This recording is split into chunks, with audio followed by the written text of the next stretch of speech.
అందరికీ నమస్కారం అండి. వంటింటి చిట్కాలు కార్యక్రమానికి స్వాగతం. ప్రతి ఒక్కరి వంటల్లో తప్పకుండా ఉండాల్సినది కొత్తిమీర.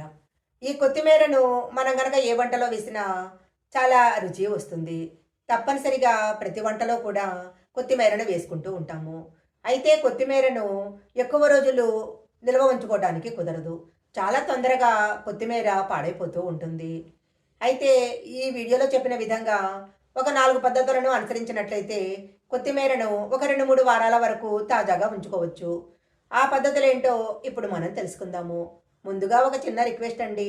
మీరు గనక మా ఛానల్ మొదటిసారి చూస్తున్నట్లయితే వెంటనే సబ్స్క్రైబ్ చేసుకోండి. పక్కనే ఉన్న బెల్ ఐకాన్‌ని యాక్టివేషన్ చేసుకుంటే మేము పెట్టే వీడియోలన్నీ కూడా మీకు ముందుగానే నోటిఫికేషన్‌గా వస్తాయి. ఇక లేట్ చేయకుండా కొత్తిమీర ఎలా నిల్వ చేసుకోవాలో ఇప్పుడు మనం తెలుసుకుందాము. కొత్తిమీరను తాజాగా ఉంచుకోవాలనుకుంటే జిప్ లాక్ బ్యాగులను ఉపయోగించాలి. ముందుగా కొత్తిమీరను బాగా కడిగి దాని వేర్లను తొలగించాలి. కొత్తిమీర కొద్దిగా ఆరిన తర్వాత దాన్ని జిప్ లాక్ బ్యాగ్‌లో పెట్టి ఫ్రిడ్జ్‌లో ఉంచాలి. ఇలా గనక చేసినట్లయితే కొత్తిమీర తాజాగా ఉంటుంది. కొత్తిమీరను తాజాగా ఉండాలంటే కొద్దిసేపు నీటిలో నానబెట్టాలి. ముందుగా ఆకులను కడిగి ఆరబెట్టి తర్వాత సగం గ్లాసు నీళ్లలో పోసి కొత్తిమీరను అందులో వేయాలి. ప్రతిరోజు నీటిని మారుస్తూ ఉండాలి.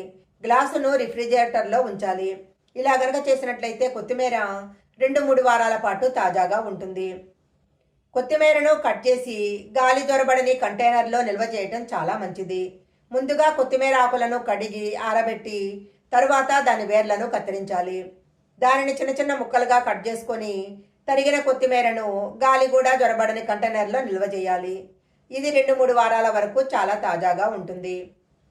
కొత్తగా కొన్న కొత్తిమీరను ముందు శుభ్రం చేసుకోవాలి. వేర్లను కత్తిరించి ఆకులను ఒక క్లాత్లో పరిచి ఆరబెట్టాలి.